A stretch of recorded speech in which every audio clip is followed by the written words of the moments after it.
get this thing going. You'll see my name a lot as Dr. Don. So this is a first for me. I have never done a pre-class video conference, although I've done some video conferences in the last couple of terms toward the end to prepare people for the benchmark and the final. I sat back and kind of looked at all this and thought it would be a good idea to try to minimize some of the fear that comes along with this course. Because I do send out a lot of announcements. If you check the announcements, you probably have seen what, 10 up there already. And everybody looks at it and go, holy crud, what did I get into in my life? But please understand, I have a several-fold purpose in this class. Number one, I want everybody to be successful, and I will do everything I can within university guidelines to make sure that happens.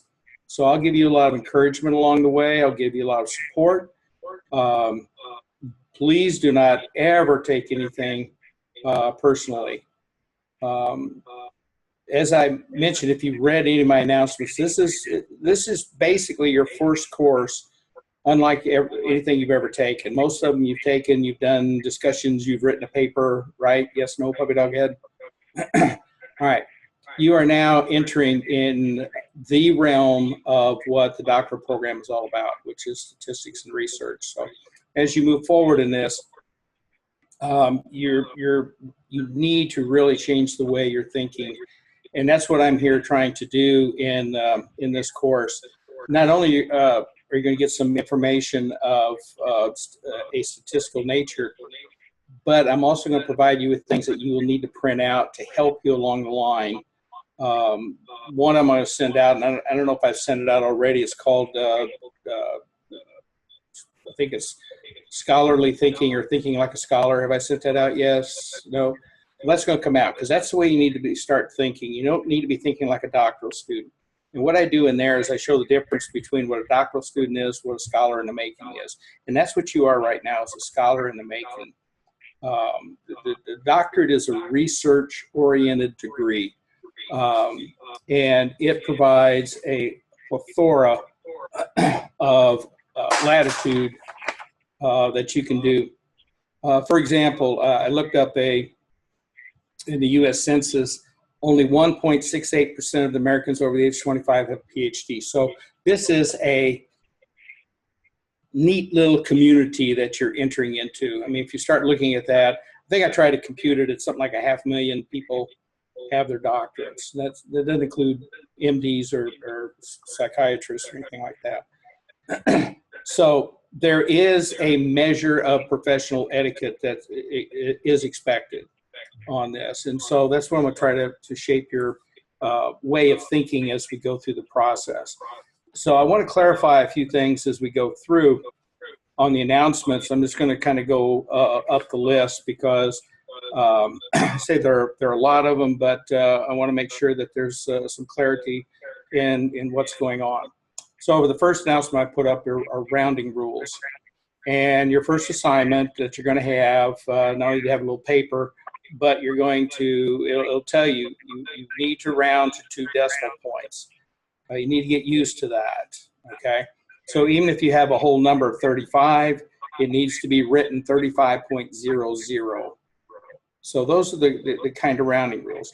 Also, when you're into a calculation, you use all the numbers, unless told otherwise, until your final answer, right? So there will be a couple times that I'm going to tell you that this will be the final answer, even though it's going to be used down the road.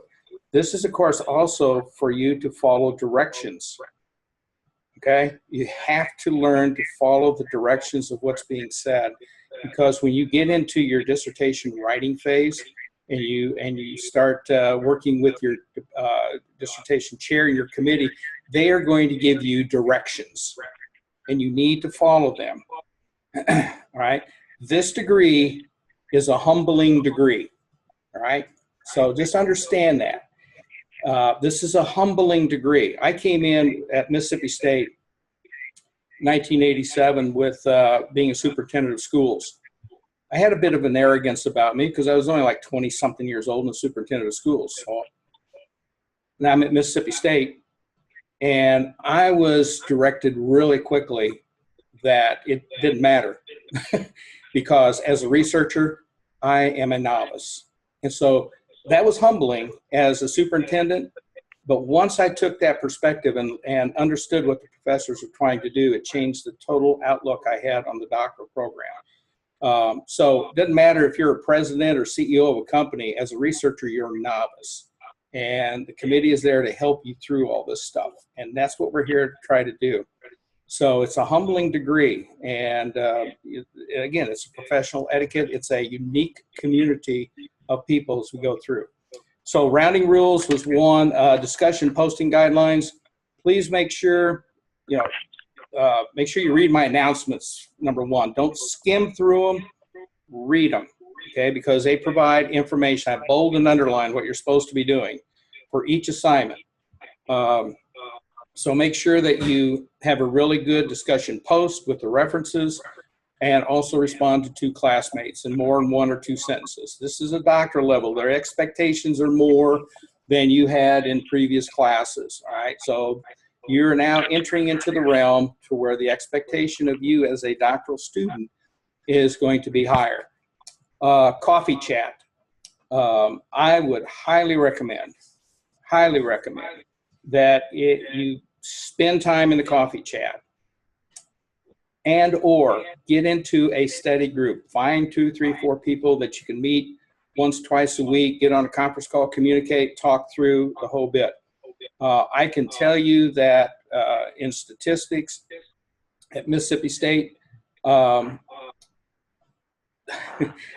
love the story because it's an interesting gig. When I went in, nobody in the department had ever got an A out of this guy in stats. So I was bound and determined to get an A. And so my first 3 scores were C, D, and a C. And I'm sitting there going, I'm not stupid. Something's not happening. So the guy got on the calculator. He says, well, if you do other stuff, you'll get a B. And I said, I don't want a B. I want an A. And he said, that's your problem. You're focusing too much on the grade and not enough on the content. And so at the end, his grading scale was he'd take the average of all the exams or the final exam, which is a 4-hour killer, whichever was higher. So when I went through, I got the final exam, I got a 92 on the final. Then I took him for Stat 2, Stat 3, Research 1, 2, and 3, changed my whole career. So instead of going back into superintendency, I went into higher ed. So the idea behind all of this is that if you're going to go in with the idea of trying to keep your precious 4.0, you're going to have some trouble because your focus is not on the right thing. The grade will be there, okay? You've got to put in the time to do it. That's why you need to have the support group of coffee chat and along with your study group. I found in our study group that at least one person kind of figured out what the dude was saying, in class. So, and that way we were able to talk things through and come up with a very good logical approach to this. But you can't come in with the idea that, oh my God, I've got a 4.0. I can tell you my grade point average in my doctoral level was 3.861. I don't know. I took 2 Bs in psychology on purpose because I took a B rather than taking the final exam. So, but I can also tell you that in no place in any of my career in higher ed or in business has anybody asked me what my GPA was at my doctorate level. All they're looking at is, do you have a doctorate and can you live up to the expectations of the doctorate?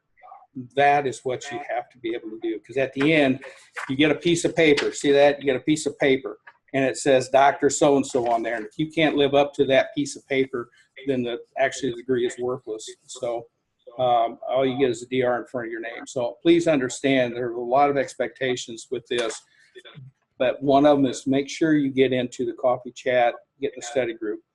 The other reason is to get in the coffee chat is there's some people that may struggle and you can help them. Don't give them the answers, but you can help them through the process because there are people going to be reaching out in the coffee chat and, go in there. If you understand what's going on, share it with others. All right. It's the collegiality, it's the camaraderie that is associated with a course of this nature. All right, sending me emails. Please, I don't mind getting emails for questions and anything, but I had one student that sent me one, says, I can't find such and such. Wait a minute, where should I look? Okay, I think I know where it is, and I found it, no problem. So that's 4 emails that were sent over something that was just, you know, a waste of time in one sense, okay? Please, you know, use the emails, you know, conservatively in a sense. If you do have a question, no problem. A legitimate question, I have no problem answering emails and helping you along your process. But please understand there are 66 people in here. So if I start getting 4 emails, you know, that I can't find it, oh wait, oh, never mind, I found it type thing. Go through the process, and then if you're having problems, you know, start with a coffee chat. And then as a last resort, you know, come to me and say, look, I really can't find it and everything. It's no problem at all. Also, if you're going to send emails, please do not let emotions overpower logic and etiquette, okay? There are times you're going to be frustrated. I can tell you right now, I cleared off the kitchen table many a times taking stats because I couldn't understand the concept, and it was frustrating to me. But don't let your emotions overcloud, or I mean, override your judgment in writing an email. They should be professional. Matter of fact, I have a principle that I used in a business sense. It's called the CARE principle. And it's C period, A period, R period, E period, which is courtesy, appreciation, respect, and encouragement. So I'll provide, you know, no matter what, you always get a courteous response from me. Very professional. I do appreciate everything that all the students do because you're juggling life, job, and this course, you know, trying to get your degree.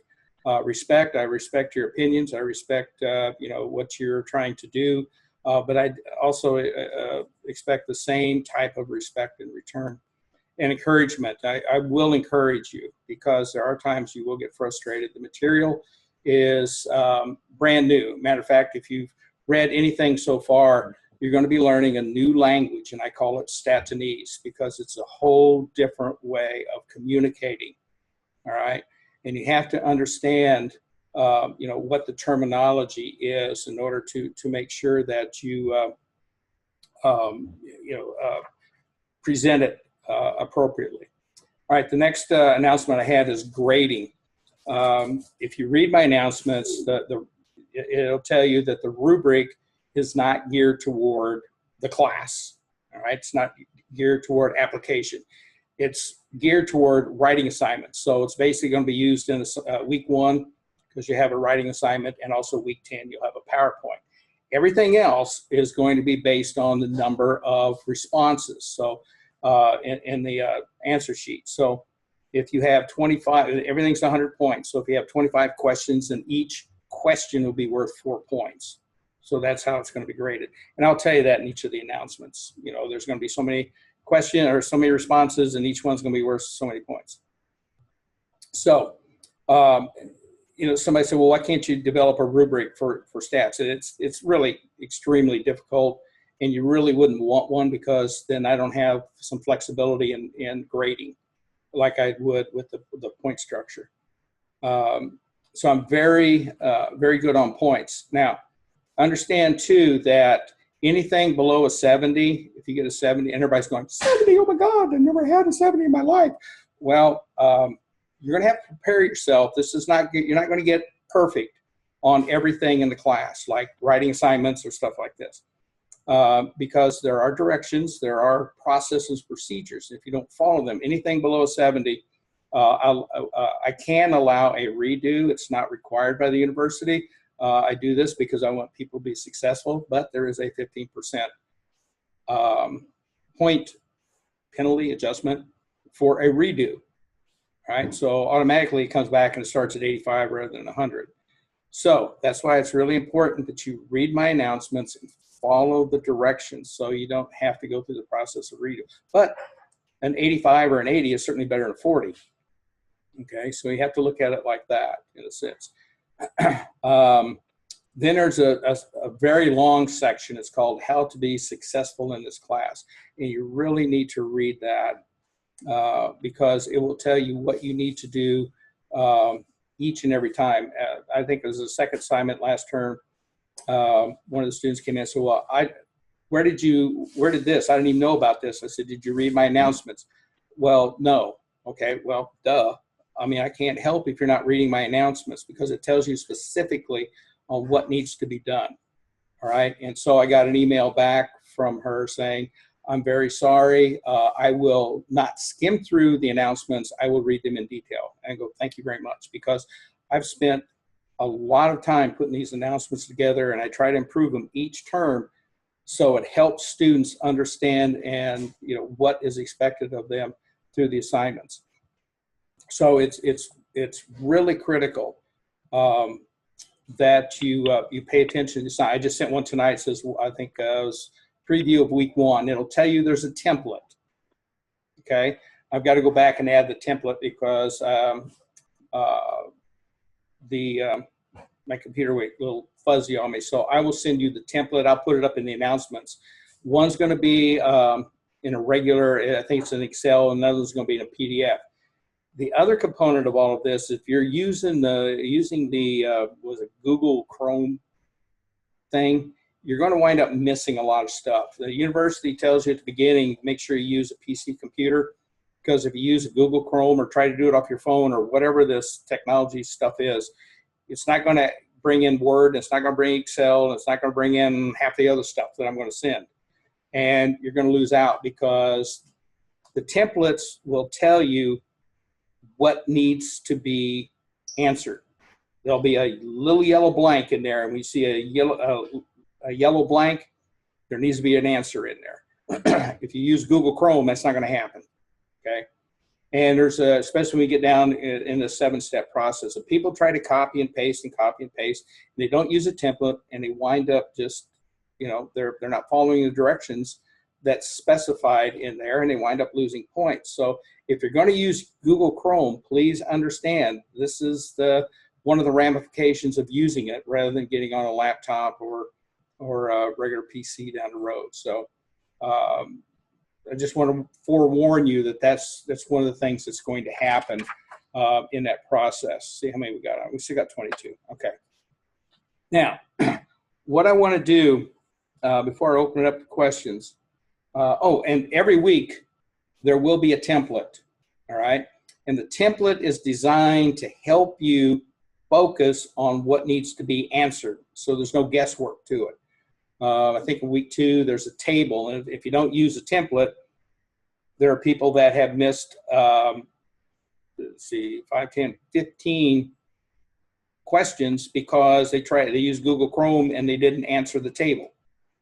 And so they have a redo, and they're just losing points because of that. So please be aware that if you're using that, it's going to be to your disadvantage. Now, someone last term said if I send it in PDF, that might help. I don't know, but I'm going to save each one now in a Word document or Excel, and then also a PDF. And then if that helps, fine. If not, you really need to focus on what's being downloaded there, because the template is going to take the assignment in a little different nature. Although it's the same, it just puts everything in perspective so you can answer them a whole lot easier in that sense. And you'll see it as we go along. All right, I want to give you 10 attributes, 10 attributes of,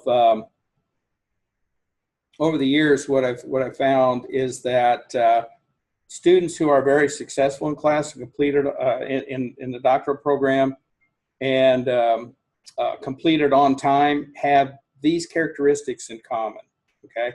So, I mean, I'm recording this, so if you want to, and I'll put it up on the, it'll probably wind up on YouTube somewhere. Yippee. But these are the characteristics. So one is focus. You've got to set time where you have full and uninterrupted concentration. That's not only for stats, but it's all through your program, especially in your dissertation. You can't be sitting there and trying to write your dissertation. You have this great thought, and all of a sudden, Mom, I can't find anything to eat. And all of a sudden you get up and you run in there, Dad, I can't, I broke my tire, whatever. You have to tell people that I have an hour, 2 hours of uninterrupted time where I can focus on this, because that's what you're going to need. There are 3 components that I'm going to give you that are critical for success. Focus, motivation, and momentum. Those are the 3 things that you have to have, because if you lose focus, you lose motivation, then you lose momentum. And if you lose motivation, you lose focus and you lose momentum. If you lose momentum, you lose motivation and you lose focus. So they're all 3 related, but these 3 are absolutely critical in order to complete not only this class, but also your dissertation as you go through. So the first one was focus. Second was motivation. As I kept through, it's the driving force that you have that keeps things going. The third is momentum. You've got to be doing something every day. This is not a course where you look at it on Sunday and pick it up again on Thursday. Not going to happen. All right. This is not like writing a paper where I look at it, I read the stuff, and I'll write it Thursday night, Friday, and turn it in on Sunday. You've got to spend a minimum of 30 minutes a day on this, a minimum. Okay. Those who I found over the years that have been successful are the ones that spend the most time trying to understand it. Please know that there are 3 types of students in statistics. Those that understand the click point immediately, those that understand the click point somewhere down the road, and those who never understand the click point. And the click point is the point at which what I say and what you understand are the same thing. Okay. So people get it early. People work at it, but they finally get it. And there's some that just never clicks with it. And I can tell you right now, I can count the number of people on my hand minus 4 fingers of the number of people that understood statistics being self-taught. So it doesn't happen. There's certain concepts that you need to fully understand. All right, third one is momentum, doing something every day, whether it's reading, writing, you got to do that each and every day. The fourth one is time management. You really, especially if you're trying to balance work, family, studies, life, bills, vacation, whatever it is, you have to really have good time management skills in order to get this done. You can't wait till the last minute to do these assignments. All right. I mean, it shows when the person puts it up at the last minute, it really does show. A positive attitude, keep your feelings at bay. Big thing is how you handle frustration is just as important as how you handle success. You will be frustrated in this course. Okay. I can't put it any plainer. There are times when there's the topic, the application, the process just doesn't make sense, so you're going to be frustrated. And at that point, you just need to get up, walk away, and come back to it, and it'll all start coming together. I promise you, it will all start coming together. Support. Not only finances, one thing, but family, colleagues, and faculty and friends. You need to have that support, especially in the family. They need to understand that this is not writing a paper. This is some serious stuff. Okay, this is the first course where you really start understanding what research is all about in preparation for publications. Perseverance. This is a perseverance degree. Okay. Those who achieve it have persevered. So moving forward, no matter what the obstacle is. There are some situations where I've had a student maybe 3 times in the class, but they persevere, and they will be successful. It will happen. Tenacity. So your determination to a conclusion, which your conclusion is to have your degree. Right? So you need to have the tenacity to make that happen, no matter what goes on or how the journey is. Being cognitive, having the ability to clearly and forcefully articulate your ideas. This is a totally different writing when you get into your prospectus, your proposal, your dissertation. Totally different than writing a paper for class. You got to understand that this is a high level of expectation that is going to be required of you in your writing. The dissertation committee has a set of guidelines from the university that they follow in order to make sure the dissertation is credible and believable, because our names are going to go on this thing. And I guarantee you I'm not going to sign something if it's stupid, because I have a reputation out there in the community, in the publication realm, and it's not going to be tarnished by signing a name to a dissertation that's not credible or believable.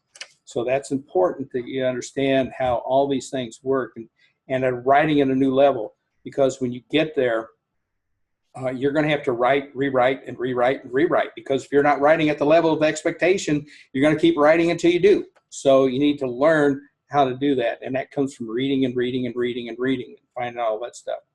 A professional demeanor. People that go through this process understand that there's a measure of ethical conduct in a communication and action. And that's all expected at this level, not only in this class, in every class you have from this point on, but it's a university expectation. There's a professional etiquette in this program. Humility, and I've already talked about that. You got to remember, your professors, your dissertation committee have already completed their doctorate, okay? They already have it. They are published. They are nationally and internationally respected scholars, and they are chosen by the university for that particular purpose. And the university, the guidelines and expectations that happen in these courses are specified throughout the program in order to receive the Higher Ed Learning Commission's accreditation. And we've got some of the highest accreditation components from the HLC. So all the courses have gone through the rigor of all of this. They've all been approved by HLC. So these are things that you have to understand. So those are the 10 components that have a measure of people finishing on time. Now, these are the ones you'll love. These are the characteristics of some who have their process prolonged or delayed for a variety of reasons. So I'm going to give you 10 reasons or attributes of some students who take longer than necessary in order to complete the program. All right, so one is waiting until the last minute to discover a topic. Oh my gosh, you need to be thinking of what you want to research. And it has to pass what I call as the double MAD process. So your topic has to be measurable, has to be manageable, okay? Has to be acceptable, has to be applicable. It's a double A. Now the D is it has to be doable and it has to be defensible. Had a student one time that wanted to study the effects of eating candy at school and student achievement. And of course, it's not going to be acceptable in the research realm because, number one, it has to go through the who cares process. Who cares? How are you going to control the amount of sugar they have at school because parents could sneak in, a Snicker bar or something. So you have to understand the double MAD, and you'll see that again. So start thinking about a topic, and you start reading and reading and reading and reading. The second one that prolongs it is referring to your dissertation topic as your passion. This is my passion. I want to do this. Oh my gosh, this is what I want to do all my life. Rather than your area of research interest, because as soon as you denote it as a passion, it means there's subconsciously you're not flexible to change because it's your passion. And the committee may say it's not doable, it's not manageable, it's not acceptable. And you want to start trying to a discussion with the committee to try to tell them that you're right, and that's not going to work. Okay, so refer to it as this is my area of research interest. Okay. Number 3, trying to save the world topic. Oh my gosh, I can't tell you how many times I've had a topic that said, you're trying to save the world. What's your goal as a doctoral student? What's your goal? Somebody chime in. What is your goal as a doctoral student? Just have one person. Nobody knows. Okay. I will tell you your goal. Your goal is to get a signed dissertation. That's your goal. Okay. Don't try to save the world. Make it simple, make it applicable, make it doable, make it contribute to the literature. You want to do all this funky stuff after you get your degree, so be it. Your goal is to get a signed dissertation. Okay. And the committee is going to help you do that. And they might say, you're trying to save the world with this topic. Don't do it. You got to simplify it. All right. 4, presenting a topic to your committee that you may not have thoroughly researched to find a gap in the literature. Read, read, read, read, read, read, read, read, read. Okay. You've got to find a gap in the literature, because that's the whole essence of what research is contributing to the literature. So you have to find a gap in there that's worth studying. Okay. Number 5, posting your corrections within a day or two of getting them from the chair of the committee. Oh my gosh. I know you want to get this done as soon as possible, but what that tells us as a committee is that you didn't really understand what we told you to do. So make sure that you thoroughly understand the corrections that are needed, and make sure that you spend the time to make them appropriately. Number 6, reposting your prospectus, proposal, or dissertation without addressing all the concerns laid out by the committee. Please do not think the committee members are dumb. Okay? If they tell you to do something, they're all track changes, so they all have copies of it. And you come back with these changes that are, you're supposed to highlight them in bold, I mean yellow, yellow block, and they are not all addressed, that's laid out. It's just going to come back to you. So you just waste time, back and forth, back and forth. Make sure you address everything laid out by the committee. Number 7, trying to pit one committee member against another to try to get your way approved. Your chair is your line of communication. You do not ever, ever, never, never, ever, never, and one more, never, contact a committee member outside of your chair unless the chair gives you approval to do so.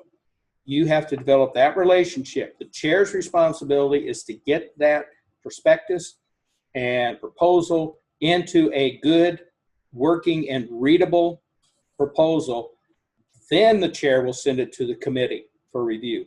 You don't have any communication with the other committee members unless there's something that the committee member says that you don't truly understand, and then I've given permission to say, okay, contact the committee member, and you guys, work through this. But always keep the chair in the loop. Never send an email to a committee member without copying the chair. Never contact a committee member unless the chair gives you permission.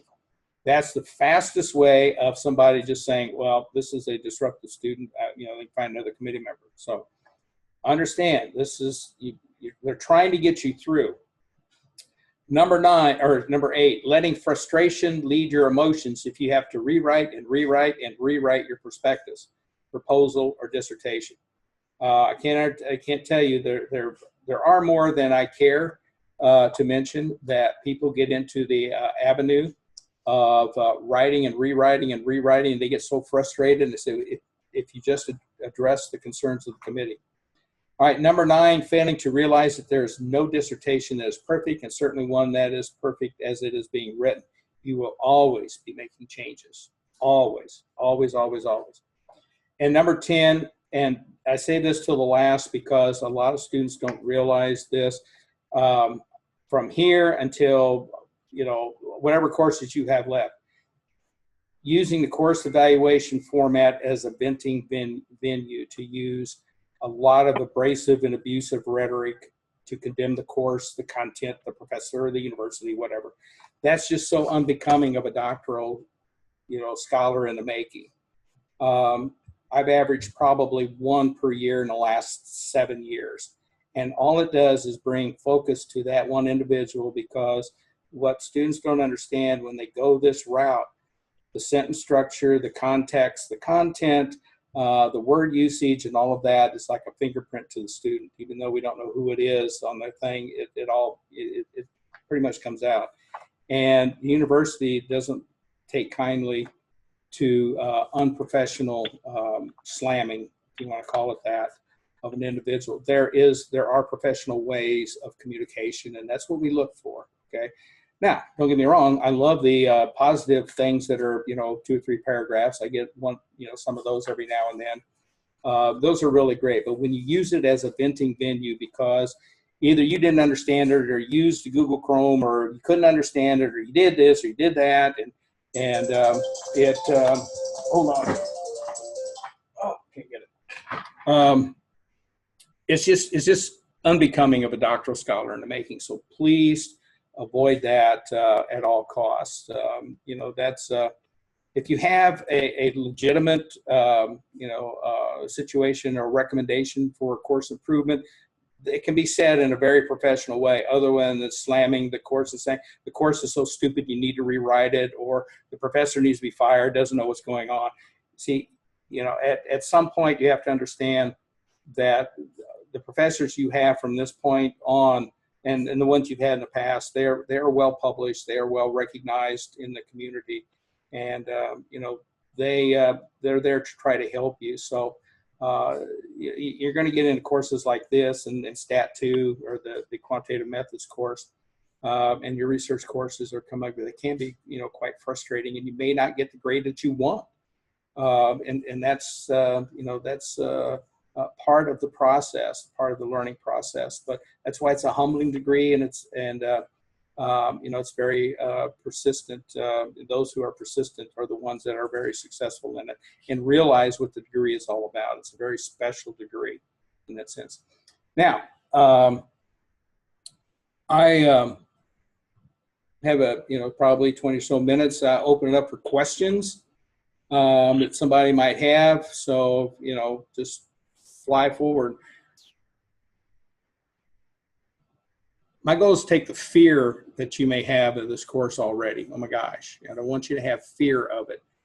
I want you to respect it, but So, Doctor, can you hear me? I can. Okay. And I can see you too. Oh, I know. I don't like that part. Anyway, so I have Google Chrome on my computer. What are we supposed to use instead as the browser? Do you know? Well, I'm wondering if, can I add? Okay, go ahead. I'm just wondering if you meant Chromebooks. I think Chromebooks are what people might have troubles with. They can't access Word docs or Excel. Right. Believe it or not, I am not really, a technocrat. I do a lot of stuff on computers, and I do a lot of research using stat programs and everything. But when you get into Google Chrome or Chromebook or whatever it is, I have, there's a status called Chromebook Alpha. So that's how I relate it. But what do you use? I have no clue. I mean, the university tells you, PC. Laptop or something like of that nature. So I'm on a PC, but I'm using Google Chrome to access the internet. What I think it is a Chromebook doesn't automatically have Word on it, or Excel on it. So if you have a PC that has Word and Excel, then the browser shouldn't be a problem, I'm guessing. So I think it's Chromebooks that might be the issue. And what you're going to have 99% of the time from me is going to be a Word or Excel, because your assignments are going to be in Excel. You're going to have to do Excel programs. So, at some point you may, again, I don't know what you would use as far as that goes. Firefox is one. That's the one I use to get on. What's it? The Internet Explorer. Explorer, Explorer. I have several of them. I think these are browsers. I don't know how that would affect, because I use Word also. Okay, so I can check with the tech people. I just thought maybe someone would know. Yes. Thank you, Rainbow. So I don't know if if PDF is going to make a difference or not. If I save it in that, you can at least see what it looks like. PDF always looks nice too.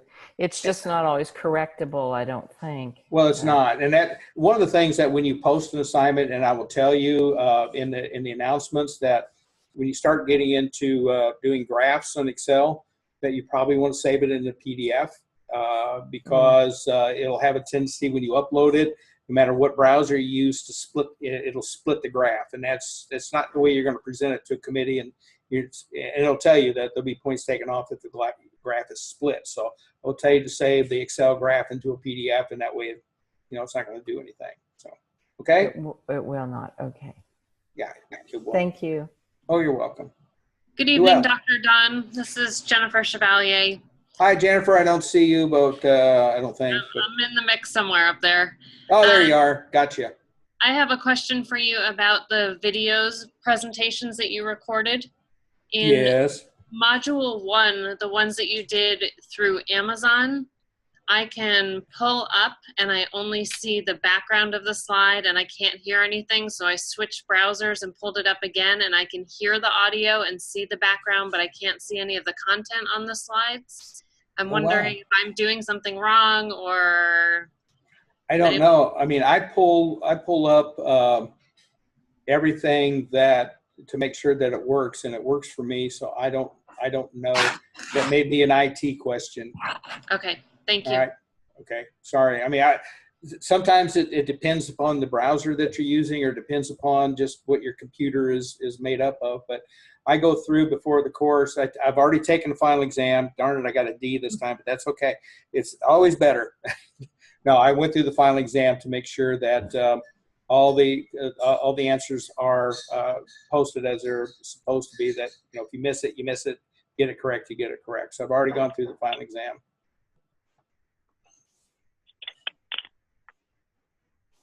Anything else? Yeah, Dr. Don, Yes. this is Kenya Taylor-Wash. There you are. Okay, I have found the APA manual to be a really good resource for this doctoral journey. Do you recommend any good book titles for stats? Book titles Yes. for what, your journey? Statistics, yeah. Well, for just the area of statistics. I mean, you can look up any, Google any stat process there. You have to understand, when I first started teaching statistics with Arkansas State, I taught out of a regular textbook. I actually, stat books are written by psychologists for other psychologists, they're not written for students. And so when I presented the topic and they came back in, I said, okay, what's the problem? They said, well, we don't understand anything that this person said. And I said, well, this is all that he's trying to say. And he said, well, why didn't he just say that? So I went back, and after I taught the class, I went back and wrote the chapter, and then over a period of years, it came up with this book, because it's specifically written for students, hopefully to really break it down and to get a really good understanding of what it is. I don't have any specific book on stats. I mean, you can Google the concept that we're in. There's always a YouTube video that somebody's explaining it in some form or fashion. So that's the only thing I can recommend at this point. Others? I have kind of a follow-up question. I don't know if there's just any resources. I'm new to statistics in my college years. I never took it. So this is my first class, and I'm a little nervous. So I'm just wondering, other than obviously the course readings and everything, are there any other things that, Statistics for Dummies 101 that you'd recommend? Well, I say you can Google anything out there when you talk about a topic or a concept, and you'll find different ways of explaining pretty much the same thing. But also understand, statistics is not an exact science, but it's very precise. I don't know if that makes any sense. First thing you learn in some of the modules is that research never proves anything.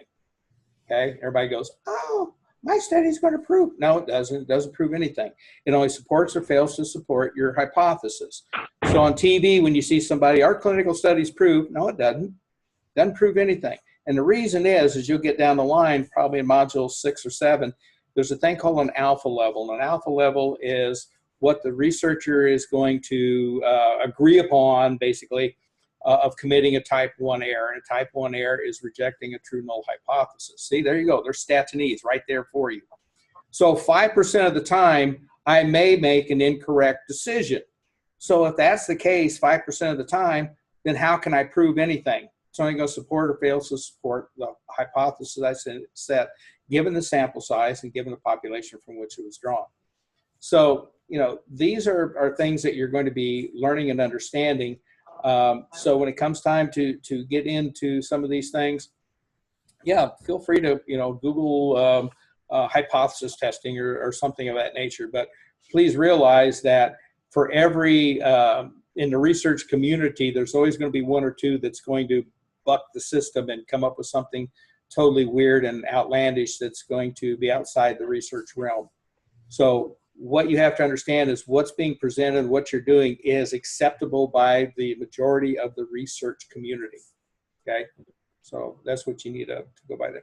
Don't be, don't let fear, overshadow your logic in studying all this stuff. It will come to you. Okay. All right. Something else. Hi, this is Kim Mogilevsky. Hey, Kim. Hi, how are you? I noticed at work today we had massive outages because we use Amazon Cloud, and I noticed those are what your slides are, so it might be helpful if you clear your cache. So later on today, I looked at the slides that were mentioned earlier in the conversation by another student in the class, and they said they can't see the words, they can see the background and hear the voice. I'm experiencing the same thing, and it might have something to do with the Amazon outage today. Yeah. So I would definitely clear your cache, and if that's not working, do as Dr. Don said, which was, contact the IT department. Yeah, understand. I went to Dallas and filmed, I guess you want to call it, the entire class. All right. So whatever they used, I'm not sure how they, what they used to do it, but it was very professional. I enjoyed the slides the slides that are there, the slides that I've used for gazillion years. And I had actually some DVDs, but they were like from the home videos of taping a classroom. So this was very professionally done. So if that's what they use, then yeah, I would clear your cache and do a lot of different things, and try to contact IT if you're having trouble. They can probably give you some suggestions. If you do a search, Amazon Web Services, the Service Health Dashboard, you'll be able to see your area. So, the API gateway is working in Northern California, Northern Virginia, Ohio, Oregon. I'm in Utah and it's not showing up. So that might be why I can't see them, but when we log off, I'll clear my cache and then I'll panic. It doesn't work. Yeah, and see, this is the reason that you have a study group, because there are people that provide information that know and understand, and this would be good in the chat. Provide this in the chat if people are having trouble, doing the video, so you can provide this information and help people who are struggling along. And that's what the camaraderie is. I mean, everybody is here for one reason, and that's to be successful. But more so in my part is I want you to be able to understand what statistics is all about, okay? Because you're going to be doing some of this stuff either quantitatively or qualitatively down the road, and you need to understand what it all entails. Okay, others.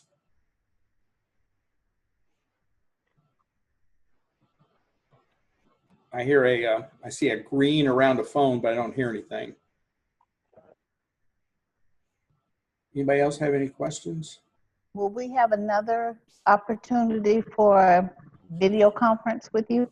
Oh, yes. Okay. Probably in, I'm going to have at least 2 more, maybe 3, I don't know. I can't have one virtually every week, but I usually have one right before we start the power modules, which is modules 6, 7, 8, 9, okay? So I'll have one before then, and I'll usually have one about week 9 to prepare you for the final, something like that. So that's probably the next one we'll have will be in module 6, which that's 5 is probability. That's going to just be the fun, the funnest thing of your life, right there. That's halfway through, and so that really starts the funness of the course. But really, chapter 6, 7, and 8 are absolutely critical to understand, because 9 will come into bear after you understand 6, 7, and 8. Okay. I have another question. Can you hear me? Yes. This is Debbie Lyons. Do most students, maybe I could ask my classmate, I have a second course, but do most students just take this applied statistics by itself, or do a lot of students take 2 courses?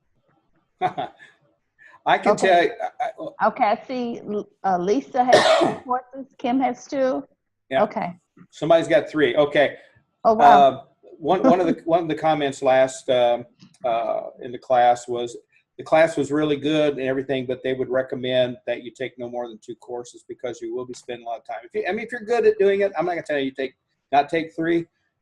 This is gonna take a lot of time, so you can't, rob Peter to pay Paul in some aspect, because the time you spend on this is gonna be well worth the effort. So if you're a 3-course juggler, God bless you. If this is where you only need to be, then that's where you need to be. And if you're taking 2, that's fine also. But I don't want to pull any punches at the amount of time that some of these things are going to take to understand it. Okay, it's not so much reading the material or listening to it, but it's understanding it. Some people have to say, I watched them 4 times and it finally clicked. All right, so that's what I'm talking about in the time frame of it. There's also, I just had a train of thought and it just left my mind. Anyway, it'll probably come back to me in a minute. Dr. Don, yes. Any chance of, it's Kathy Madison, any chance of getting these video conferences a little earlier? It's like almost 9 o'clock for me, and I'm older. I go to bed early. Oh. Well, I work full time, so I have to be up real early. So I'm trying to accommodate. That's why I taped them. I've got this recorded. I've tried it different times, but you got one in Utah, and I've got one in California. I've got one in China, actually. Are you in China, Rainbow?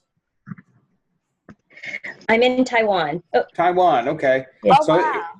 So it's early over there, isn't it? Well, actually, right now, this week, I'm in Canada, but normally for the rest of the course, I'll be in Taiwan, and it's about 8:30 in the morning in Taiwan. Okay. Well, then I have another one that's actually in China, because she said she started teaching at 8 o'clock or something. So there's really no time that's going to be best for anybody. I can't accommodate everybody on this. That's why I try to record them, and of course it's technology, so hopefully the recording will take as we go through. But I really want you to know that I'm in your corner. I'm going to back you 100%. As you go through this. But please, if you can, please make sure you use the templates. It's so much easier for you to understand. You're not going to miss anything because the templates are there. They have the yellow block. If you see it, there's a response that goes there. If you use the other assignment, the assignment that's on there, it can be confusing. And the reason I started the templates was to eliminate or minimize the confusion of what needs to be. So follow the directions. Look at the assignment, and also answer the questions on the template. Make sure you follow what the directions say as far as rounding rule goes. I will tell you, rounding rules are in effect or they're not in effect. If they're not in effect, then you don't have to worry about them. If they're in effect, the last answer needs to be rounded to 2 decimal points. Okay. I don't know if it's I think it's assignment 2. There's always a confusion. I have 5 or 6 categories. One of them is pocket change. Okay, and pocket change is in cents. So it'll say 25 cents, 125 cents, 130 cents on there. Do not change the raw data and make it $1.25 or 0.50. You don't change raw data. The data is there, okay? It's already set. The final answer, let's just say if it's 1,000 cents, it's got to be written 1,000.00, not 100.00 or whatever. That's a mistake everybody makes. It's not following the directions and not thinking of what's being asked. It's all in cents. It has to be reported in cents. You don't change it to dollars, okay? So no decimals go in there, but inevitably I'll have someone that will change every data in there. Instead of 25, it'll put 0.25, 0.55, 0.6, and you're not following directions, and that just loses points. So that's the critical aspect of all this, is to please make sure you follow direction. Read my announcements, okay? Some of them are long, but they tell you exactly what you need to do on the assignment and what to avoid. Okay, so I'm here to help. I think I do this. I like the pre-conference because you can actually see a live person before you start the course, and know that there's a person on the other end that's not out playing golf or doing whatever. So, any other questions? I'll put the templates on the announcement. Okay, so I'm not going to send it on an individual email. So probably in the next half hour, you can check the announcements and you'll see the templates up there. One will be, I have to send them in 2 different emails because it allows me 1 attachment. So I'll send the Excel template and then I'll send the Excel and the PDF. So there'll be 2 different announcements up there. And it'll say, module 1 template, Excel, next one, module 1 template, PDF. Okay. Anything else? Lisa, was that a real dog that you had? Lisa Frazier? That was a real dog? Okay, I thought it was a... Is it still there? I ain't have time for. Did you see my 15-year-old kitty cat? Oh my gosh. No. Yeah. Huh? He was around here somewhere. Look at that. Oh, That is one. It's got to be a cuddly dog. that's a big dog. Yes, it is. It's bigger than you, Lisa. All right. Any other questions? Great, great. Hey, welcome to the rest of your life. Okay? This is the beginning. This is the start of everything. It's exciting. You should look at it as being exciting. And, we'll work through and we'll get through this class. Please don't be disappointed if you're getting a 70 or an 80 on an assignment. You got to, your power points are going to be the first 4 weeks. That's where you need to accumulate your points and your discussions. Don't screw up your discussions. Get your points on the discussions in your first 4 weeks. Okay, that's where you're going to get the majority of the points because the points that are going to be deducted usually are going to start in week 5 in the probability, and then we start getting into the real statistical aspect of it. So, concentrate on getting as many points as you can the first 4 weeks and always do your discussions and to get the maximum points there. Okay? Anything? Guys, just been excited. Oh, my golly. I can't wait to get started. This is only my 23rd year teaching stats, so. Oh, my God. So. What excitement. Have a great week. Yeah, and feel free to call me if you have really a tough question or email me if you have a good one as well. Okay? Have a good one. Be careful, be safe.